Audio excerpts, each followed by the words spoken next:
Hello दोस्तों, नमस्कार। मैं भी एक आप सभी का बहुत बहुत स्वागत करता हूं आज के एक और नए क्लास में। तो साथियों, आज की इस क्लास में आरआरबी ग्रुप डी एग्ज़ाम 2025 के लिए पेपर से पहले वाले प्रश्न पेपर को डिस्कस करेंगे। तो इस क्लास में पूरे 60 क्वेश्चन को डिस्कस करेंगे और आप सभी का सही करने का टारगेट 45 प्रश्न आने वाले हैं। तो जैसा कि आप जानते हैं कि आरआरबी ग्रुप डी का पेपर 17 नवंबर से स्टार्ट हो रहा है। तो इस पेपर को बनाने के लिए मैंने बहुत मेहनत किया है। मैं उम्मीद करूंगा इस क्लास से आपको बहुत ही फ़ायदा होने वाला है।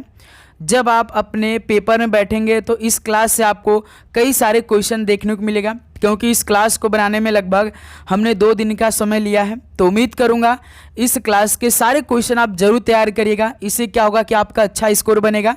तो इस क्लास में पूरे 60 क्वेश्चन को हल करिएगा, ट्राई करिएगा लगभग आपका 45 क्वेश्चन ठीक हो। ओके दोस्त, तो चलिए बिना टाइम वेस्ट करते हुए आज के इस पेपर से पहले वाले प्रश्न पेपर को हल करते हैं। देखते हैं टोटल 60 क्वेश्चन में से कितना स्कोर करते हैं। ओके दोस्त, तो आरआरबी ग्रुप डी एग्ज़ाम 2025 के लिए जो डेली क्लास आ रही है, एक सुबह 8 बजे, दोपहर 12 बजे और एक शाम 6:30 पर, ये डेली क्लास की टाइमिंग हो रही है। तो चलिए आज का पहला प्रश्न हल करते हैं। तो लास्ट में आप लोग अपना स्कोर करिएगा। ओके, तो देखिए पहला प्रश्न, भारतीय संविधान का कौन सा अनुच्छेद केंद्र शासित प्रदेशों के उच्च न्यायालयों से संबंधित है? भारतीय संविधान का कौन सा अनुच्छेद केंद्र शासित प्रदेश के उच्च न्यायालय से संबंधित है? तो अनुच्छेद 241 है। तो ऑप्शन इस सवाल का राइट आंसर हो जाएंगे। नेक्स्ट अगला सवाल कॉल करिएगा। क्वेश्चन नंबर 2, उस्ताद मोही बहाउद्दीन डागर निम्नलिखित में से किस वाद्य यंत्र से संबंध प्रसिद्ध संगीतकार हैं? बताइए, उस्ताद मोही बहाउद्दीन डागर ये किस वाद्य यंत्र से संबंधित प्रसिद्ध संगीतकार हैं? तो ये रुद्र बीड़ा से संबंधित हैं। बी ऑप्शन यहाँ से राइट आंसर हो जाएंगे। चलिए अगला सवाल कॉल करिए। क्वेश्चन नंबर 3 को, भारत की मुख्य भूमि का दक्षिणतम छोर केप कोमोरिन निम्नलिखित में से किस राज्य में अवस्थित है? बताइए, भारत की मुख्य भूमि का दक्षिणतम छोर केप कोमोरिन ये किस राज्य में अवस्थित है? तो ये तमिलनाडु राज्य में स्थित है। डी ऑप्शन बिल्कुल राइट आंसर हो जाएंगे। अगला सवाल कॉल करिएगा। क्वेश्चन नंबर 4 को, अरुणाचल प्रदेश में काफ़ी लोकप्रिय लोसर त्यौहार मुख्य रूप से किस जनजाति द्वारा मनाया जाता है? अरुणाचल प्रदेश में काफ़ी लोकप्रिय लोसर त्यौहार मुख्य रूप से किस जनजाति द्वारा मनाया जाता है? तो ये मोनपा जनजाति द्वारा मनाया जाता है। ऑप्शन यहाँ से बिल्कुल राइट आंसर हो जाएंगे। चलिए अगला सवाल कॉल करिए। क्वेश्चन नंबर 5, रेशम के कीटों और मेढक के लार्वा का वयस्क में तीव्र परिवर्तनों से होने वाले रूपांतरण को क्या कहा जाता है? बताइए, रेशम के कीटों और मेढक के लार्वा का वयस्कों में तीव्र परिवर्तन से होने वाले रूपांतरण को क्या कहा जाता है? तो कायांतरण बोला जाता है। बी ऑप्शन यहाँ से राइट आंसर हो जाएंगे। चलिए अगला सवाल कॉल करिए। क्वेश्चन नंबर 6, वर्ष 1856 में अवध की विलय के बाद नवाब वाजिद अली शाह को गद्दी से हटाकर कहां पर निर्वासित कर दिया गया? बताइए, वर्ष 1856 में अवध की विलय के बाद नवाब वाजिद अली शाह को गद्दी से हटाकर ये कहां पर निर्वासित कर दिया गया? तो याद रखिएगा, कलकत्ता में निर्वासित कर दिया गया। डी ऑप्शन बिल्कुल राइट आंसर हो जाएंगे। अगला सवाल कॉल करिएगा। क्वेश्चन नंबर 7, भारत का पहला वाणिज्यिक नाभिकीय ऊर्जा संयंत्र तारापुर निम्नलिखित में से किस राज्य में स्थित है? बताइए, जो भारत का पहला वाणिज्यिक नाभिकीय ऊर्जा संयंत्र तारापुर है, यह किस राज्य में स्थित है? तो याद रखिएगा, तारापुर महाराष्ट्र राज्य में स्थित है। डी ऑप्शन बिल्कुल राइट आंसर हो जाएंगे। अगला सवाल कॉल करिएगा। क्वेश्चन नंबर 8 को, नीग्रोइड जाति निम्नलिखित में से किस महाद्वीप की मूल निवासी है? बताइए, नीग्रोइड जाति ये किस महाद्वीप की मूल निवासी हैं? तो ये अफ्रीका देश की मूल निवासी हैं। Okay, D option right answer हो जाएंगे। अगला सवाल कॉल करिएगा। क्वेश्चन नंबर 9 को, हर्षवर्धन किस वंश के थे? हर्षवर्धन किस वंश के थे? याद रखिएगा, पुष्यभूति वंश के थे। डी ऑप्शन बिल्कुल राइट आंसर हो जाएंगे। अगला सवाल कॉल करिएगा। क्वेश्चन नंबर 10 को, दिए गए विकल्पों में से विश्व का सबसे लवणीय समुद्र कौन सा है? बताइए, दिए गए विकल्पों में से विश्व का सबसे लवणीय समुद्र कौन सा है? याद रखिएगा, लाल सागर है। बी ऑप्शन यहाँ से राइट आंसर हो जाएंगे। चलिए अगला सवाल कॉल करिएगा क्वेश्चन नंबर 11। वर्ष 1956 में भाषा के आधार पर सबसे पहले किस भारतीय राज्य का निर्माण किया गया था? बताइए, वर्ष 1956 में भाषा के आधार पर सबसे पहले किस भारतीय राज्य का निर्माण किया गया? तो आंध्र प्रदेश राज्य का। ऑप्शन है आज से बिल्कुल राइट आंसर हो जाएंगे। अगला सवाल कॉल करिए क्वेश्चन नंबर 12 को। निम्नलिखित में से कौन से राज्य हुचरी प्रदर्शन से संबंधित है? बताइए, कौन सा राज्य हुचरी प्रदर्शन से संबंधित है? याद रखिएगा असम राज्य है। डी ऑप्शन बिल्कुल राइट आंसर हो जाएंगे। चलिए अगला सवाल कॉल करिएगा क्वेश्चन नंबर 13। भारत के संविधान के अनुच्छेद 5 से लेकर 11 में किससे संबंधित है? बताइए, भारत के संविधान के अनुच्छेद 5 से लेकर 11 में क्या संबंधित है? तो याद रखिएगा आप लोग नागरिकता से संबंधित है। बी ऑप्शन राइट आंसर हो जाएंगे। तो यदि आप चैनल पे नए हैं तो सब्सक्राइब कर लीजिएगा, नोटिफिकेशन को ऑन करिएगा और आप लाइक जरूर करिएगा। लाइक आप सभी का हमें मोटिवेट करता है, इसलिए आपके लिए डेली क्लास हम बहुत ही अच्छी तरीके से प्रोवाइड कर पाते हैं। तो सभी साथी लाइक तो जरूर करेंगे। ओके, निम्न में से कौन मध्य प्रदेश के बुंदेलखंड क्षेत्र में एक लोकप्रिय फसल नृत्य है? मध्य प्रदेश के बुंदेलखंड क्षेत्र में एक लोकप्रिय फसल नृत्य कौन सा है? याद रखिएगा जवारा नृत्य है। ऑप्शन सी बिल्कुल राइट आंसर हो जाएंगे। अगला सवाल कॉल करिएगा क्वेश्चन नंबर 15। तत्कालीन बॉम्बे राज्य को वर्तमान में महाराष्ट्र और किस राज्य बनाने के लिए विभाजित किया गया था? बताइए, तत्कालीन बॉम्बे राज्य को वर्तमान में महाराष्ट्र और कौन सा राज्य बनाने के लिए विभाजित किया गया था? तो याद रखिएगा गुजरात राज्य बनाने के लिए विभाजित किया गया था। ऑप्शन सी राइट आंसर हो जाएंगे। अगला सवाल कॉल करिएगा क्वेश्चन नंबर 16। जनता पार्टी द्वारा किस पंचवर्षीय योजना को समय से 1 वर्ष पूर्व स्थगित कर दिया गया था? बताइए, जनता पार्टी द्वारा किस पंचवर्षीय योजना को समय से 1 वर्ष पूर्व स्थगित कर दिया गया था? तो याद रखिएगा 5वीं पंचवर्षीय योजना को। ऑप्शन सी राइट आंसर हो जाएंगे। चलिए अगला सवाल कॉल करिए 17 नंबर को। सेंटोस बंदरगाह जिसे दुनिया के काफ़ी पत्तन के रूप में भी जाना जाता है, यह किस देश में स्थित है? बताइए, सेंटोस बंदरगाह जिसे दुनिया के कॉफ़ी पत्तन के रूप में भी जाना जाता है, तो ये कहाँ पर स्थित है? तो ये ब्राज़ील देश में स्थित है। डी ऑप्शन राइट आंसर हो जाएंगे। चलिए अगला सवाल कॉल करिए क्वेश्चन नंबर 18। गोवा के चर्च और कान्वे को किस वर्ष में यूनेस्को की विश्व धरोहर स्थलों की सूची में जोड़ा गया था? बताइए, गोवा के चर्च और कान्वे को किस वर्ष में यूनेस्को की विश्व धरोहर स्थलों की सूची में जोड़ा गया था? तो याद रखिएगा 1986 में। ऑप्शन है आज राइट आंसर हो जाएंगे। अगला सवाल कॉल करिए क्वेश्चन नंबर 19। किस पंचवर्षीय योजना का मुख्य नारा तीव्र और अधिक समावेशी विकास की ओर था? बताइए, किस पंचवर्षीय योजना का मुख्य नारा तीव्र और अधिक समावेशी विकास की ओर था? याद रखिए 11वीं पंचवर्षीय योजना। डी ऑप्शन राइट आंसर हो जाएंगे। चलिए अगला सवाल कॉल करिए क्वेश्चन नंबर 20। स्वतंत्रता के समय भारत में जन साधारण के लिए निम्नलिखित में से कौन सी सेवा मौजूद नहीं थी? बताइए, स्वतंत्रता के समय भारत में जन साधारण के लिए कौन सी सेवा मौजूद नहीं थी? तो याद रखिए कॉल सेंटर नहीं मौजूद थी। ऑप्शन ए राइट आंसर हो जाएंगे। अगला सवाल कॉल करिए क्वेश्चन नंबर 21।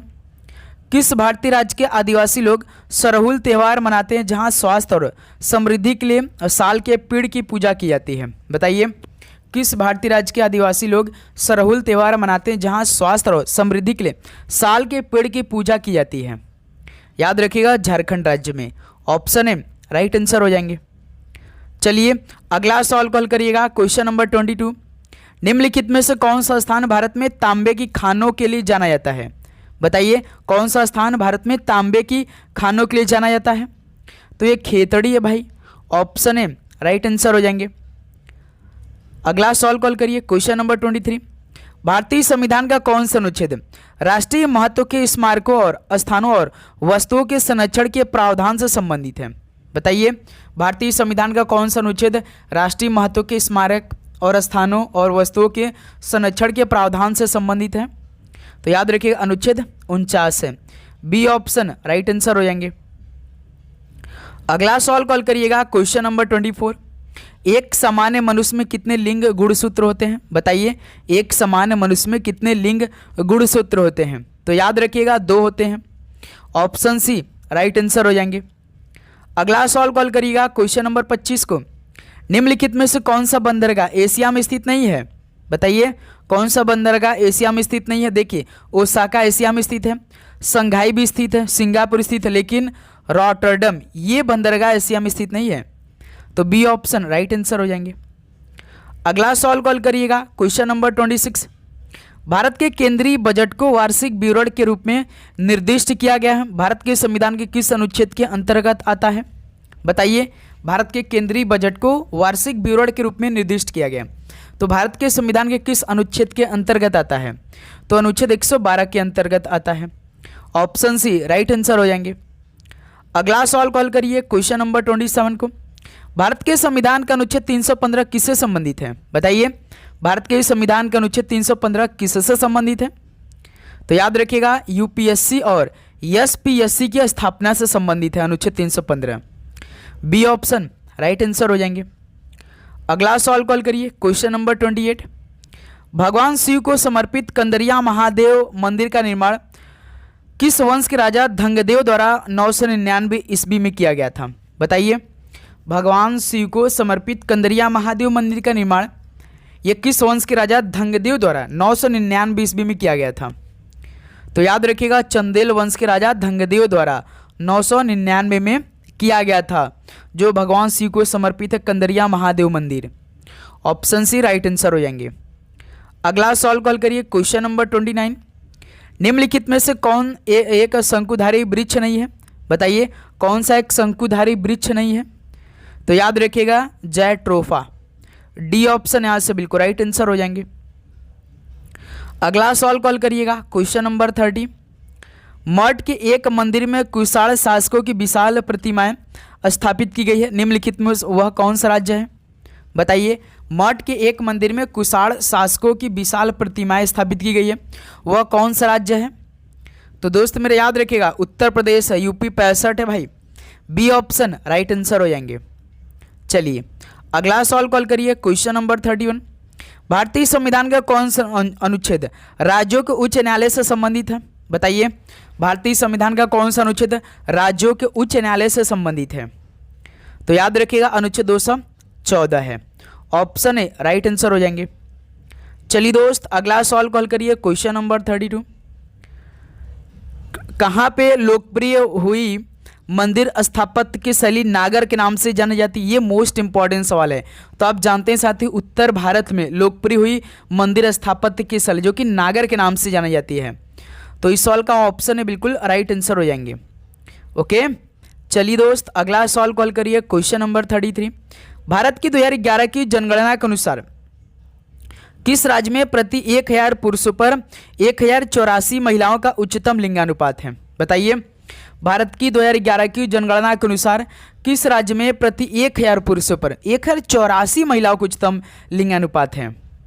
तो सोच सकते हैं 1000 पुरुष और उस राज्य में 1084 महिलाएं थीं। तो ऐसा भाई साक्षरता दर तो सबसे अधिक केरल में ही है, आपको मालूम होगा।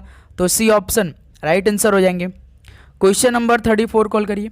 2008 में भारत रत्न प्राप्त करने वाले पंडित भीमसेन जोशी ख्याल गायन के लोकप्रिय थे और एक किस घराने से संबंधित थे? बताइए 2008 में भारत रत्न प्राप्त करने वाले पंडित भीमसेन जोशी ख्याल गायन के लोकप्रिय थे और किस घराने से संबंधित थे? तो याद रखिए किराना घराने से संबंधित है। बी ऑप्शन राइट आंसर हो जाएंगे।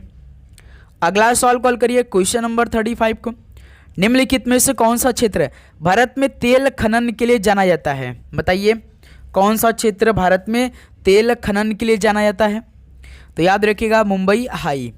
ऑप्शन इस सवाल का राइट आंसर हो जाएंगे। अगला सवाल कॉल करिएगा क्वेश्चन नंबर 36 को। 1851 में निम्नलिखित में से किसने अवध राज्य को एक चेरी जो एक दिन हमारे मुंह में गिर जाएगी के रूप में वर्णित किया? बताइए 1851 में किसने अवध राज्य को एक चेरी जो एक दिन हमारे मुंह में गिर जाएगी यह इसके रूप में किसने वर्णित किया?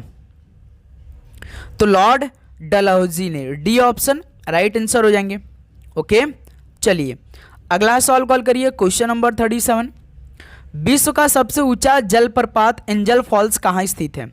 बताइए जो विश्व का सबसे ऊंचा जलप्रपात मतलब झरना एंजल फॉल्स ये कहाँ स्थित है? तो याद रखिएगा वेनेजुएला में स्थित है। ऑप्शन सी राइट आंसर हो जाएंगे। अगला सवाल कॉल करिएगा क्वेश्चन नंबर 38 को। तो निम्नलिखित में से कौन सी नदी अरावली श्रेणी से निकलती है और कच्छ के रण में लुप्त हो जाती है? बताइए कौन सी नदी है जो कि अरावली श्रेणी से तो निकलती है और कच्छ के रण में लुप्त हो जाती है? तो याद रखिएगा लूनी नदी है। बी ऑप्शन राइट आंसर हो जाएंगे। अगला सवाल कॉल करिए दोस्त क्वेश्चन नंबर 39। 2011 की जनगणना के अनुसार किस राज्य की जनसंख्या में अनुसूचित जाति यानी जाति एससी के प्रतिशत उच्चतम है? बताइए जनगणना 2011 के अनुसार किस राज्य की जनसंख्या में अनुसूचित जातियों के प्रतिशत उच्चतम है? तो याद रखिएगा पंजाब राज्य में। बी ऑप्शन राइट आंसर हो जाएंगे। अगला सवाल कॉल करिए क्वेश्चन नंबर 40। नाट्य शास्त्र में भरत मुनि ने वाद्य यंत्र को कितने समूह में बांटा है? बताइए नाट्य शास्त्र में भरत मुनि ने वाद्य यंत्रों को कितने समूह में बांटा है? याद रखिए 4 समूह में। ऑप्शन सी राइट आंसर हो जाएंगे। अगला सवाल कॉल करिए क्वेश्चन नंबर 41। इजराइल की एक प्रमुख आबादी कौन सी है? तो इजराइल की एक प्रमुख आबादी जो कि यहूदी है।